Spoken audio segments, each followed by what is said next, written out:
Udaipur files movie से जुड़ी बड़ी खबर। ये वही मूवी है जो कन्हैयालाल हत्याकांड पर बनी है। सुप्रीम कोर्ट ने मूवी पर हाई कोर्ट ने जो रोक लगाई है उसे हटाने से इनकार कर दिया है। कोर्ट ने यह कहा कि अगर मूवी रिलीज होती है तो जो ट्रायल चल रहा है वो प्रभावित हो सकता है। सुप्रीम कोर्ट ने फिल्म मेकर और हत्यारोपी की याचिका पर सुनवाई की। मामले में 21 जुलाई को अगली सुनवाई होगी।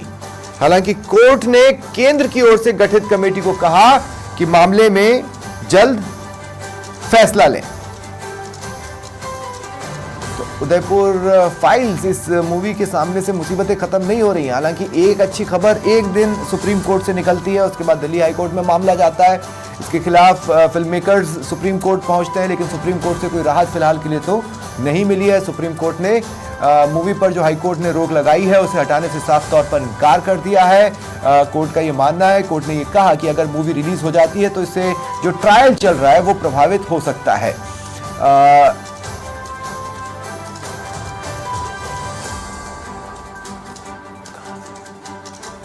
और उदयपुर से सहयोगी ओम भट्ट इस वक्त मेरे साथ लाइव जुड़ रहे हैं। ओम भट्ट, मैं समझ पा रहा हूं आप जिस तरह की सराउंडिंग में है कि आप किसी के साथ हैं, आप किसके साथ हैं इंट्रोड्यूस करें और उनसे बातचीत करें। बिल्कुल स्वप्निल, इस वक्त मैं दिवंगत कन्हैयालाल जी के घर पे मौजूद हूँ। यहाँ उनकी पत्नी यशोदा जी, उनके बेटे तरुण मेरे साथ में मौजूद हैं। अपनी बात करना चाहते हैं। इस पूरे मामले को हम समझना चाहें किस तरह से जो हत्यारोपी था पूर्व में सुप्रीम कोर्ट की शरण में गया था, तब सुप्रीम कोर्ट की ओर से इस मूवी पर रोक लगाने से इनकार कर दिया गया था और ये पाला दिल्ली हाई कोर्ट के खेमे में पहुंचा था। वहां से जो मामला है केंद्र की ओर सौंपा गया था, उसके बाद वापस से इसमें याचिका लगती है, सुप्रीम कोर्ट तक मामला पहुंचता है और फिलहाल अभी इस मूवी पर रोक लगा दी जाती है। हालांकि एक अच्छी बात यह है कि इसमें केंद्र की जो कमेटी है कि सूचना एवं प्रसारण मंत्रालय है उसको जिम्मेदारी दी गई है, उसकी जो कमेटी है उसको जांच करने के लिए सौंपा गया है और जांच भी आने वाली है। यहाँ जो उनके बेटे में परिजन है, बेटे हैं, उनसे बात करते हैं। क्या कुछ कहना चाहते हैं? तरुण, क्या कहना चाहते हैं आप? सर, पहले मतलब हाई कोर्ट के पास हमारा केस गया था तो हाई कोर्ट ने मूवी के रोक लगा दी थी। फिर उसके बाद हमारे प्रोड्यूसर और हमारे भाई मतलब ये मिलके उसमें अपने सुप्रीम कोर्ट के पास गए। सुप्रीम कोर्ट में हमने हमारे पर्सनल वकील उतारे। फिर उसके बाद सुप्रीम कोर्ट ने भी हमको आखिरकार यही मतलब जानकर मतलब फैसला सुनाया कि अभी आपके कोर्ट मतलब सेंट्रल गवर्नमेंट के हाथ में है तो उनके हाथ में छोड़े। और सेंट्रल गवर्नमेंट को पहले बुधवार तक का एक सप्ताह का टाइम दिया गया था, तो आज सेंट्रल गवर्नमेंट फैसला सुनेगी ये पिक्चर रिलीज करनी चाहिए नहीं। अब मतलब आखिरी उम्मीद वही हो। सुप्रीम कोर्ट को भी बोला था तो उन्होंने भी रोक लगाने की मतलब रोक लगे तो उस पर कुछ नहीं बोला। आपकी ओर से जो मदर है उनकी ओर से प्रधानमंत्री नरेंद्र मोदी को भी एक पत्र लिखा गया था, भावनात्मक पत्र लिखा गया था, उसमें गुहार लगाई गई थी। क्या उस पर का कोई जवाब आया, कोई रिस्पॉन्स आया? कैसे हमने हमारे मतलब जो हमारे दुख की स्थिति थी वो हमने पूरी उस पत्र में लिखी थी और मतलब प्रधानमंत्री जी से मिलने का समय भी मांगा था। अभी तक उस पत्र का हमारे को कोई जवाब नहीं मिला है। बस हम सोच रहे हैं कि अभी कभी भी मिल सकता है जवाब, पर अभी तक तो कोई आंसर नहीं। सुप्रीम कोर्ट की ओर से रोक लगाई गई है, बशर्ते जो केंद्रीय कमेटी है उसको मामला सौंपा गया है। केंद्र की जो कमेटी है सेंसर बोर्ड की, उसने जांच भी की है। फिल्म में कई कट भी लगे हैं, कई जो ऐसे सीन थे जिनको बताया गया था विवादास्पद हो सकते हैं, उन्हें हटाया गया है। क्या कहना चाहेंगे उस सीन कटने के बाद कितनी उस पिक्चर के अंदर क्या चीजें बची थी, क्या चीजें रह गई?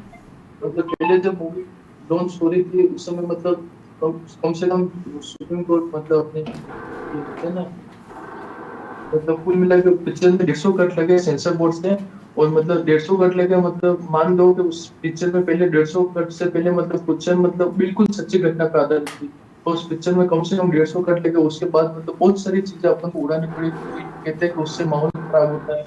उससे अगर मूवी में कम से कम 150 कट लगे। उसके बाद अब मूवी आ रही है तो मूवी में ऐसा कोई चीज ऐसी नहीं है जिससे कि माहौल बिगड़ सकता है।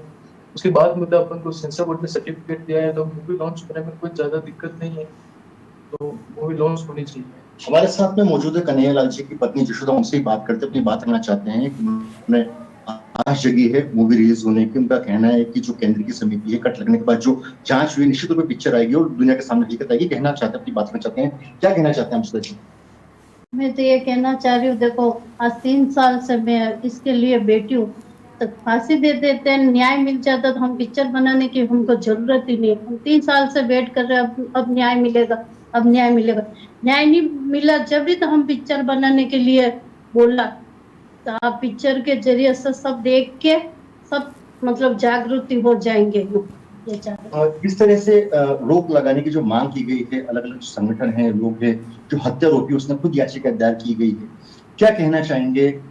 जिस समय ये घटनाक्रम हुआ था, एक कांड हुआ था, उदयपुर ही नहीं पूरे देश में चर्चा का कांड, निर्मम जो हत्या की गई थी, जो आरोपी है, मुख्य आरोपी है गौस मोहम्मद, दूसरा मोहम्मद रियाज अत्तारी, उसके अलावा 11 लोगों को जो आरोपी बनाया गया था, उसमें से 2 लोगों को जमानत दे दी गई। क्या कहना चाहेंगे उस चीज को लेकर? तो मैं ये कह रही हूँ, आज तो 2 को दिए, धीरे धीरे यूं तो 7-8 जनों को यूं रियायत कर देंगे, तो हम क्या बैठे बैठे देखते रहेंगे क्या कि हमारे साथ गलत हो रहा, पर कोई सोच रहा नहीं कि हमारे साथ गलत हो रहा। जी देखिए, घटना को 3 साल बीत चुके हैं। 28 जून 2022 की घटना है। उसके बाद जो मुख्य आरोपी है उनको पकड़ा जाता है, मुकदमा दर्ज किया जाता है। मामले में जो 11 लोगों को आरोपी बनाया जाता है, जिसमें 2 पाकिस्तानी भी, पाकिस्तान से भी लिंक जुड़े हुए सामने आते हैं। उसके बाद सितंबर 2023 को एक व्यक्ति को जमानत मिल जाती है। सितंबर 2024 को दूसरे व्यक्ति को जमानत मिल जाती है। यही इन्हीं में से एक आरोपी सुप्रीम कोर्ट जाता है, याचिका लगाता है। इनका कहना भी सही है कि कहीं ना कहीं उनकी जो सुनवाई हो रही है, बड़ी तीव्रता से मूवी पर रोक लगा दी गई है, जबकि 3 साल इनको हो गए हैं इंतजार करते हुए, लेकिन इन्हें अभी तक न्याय नहीं मिला है। जी ठीक है, बहुत बहुत शुक्रिया आपका ओम, हमारे साथ जुड़ने के लिए और तमाम जानकारी के लिए।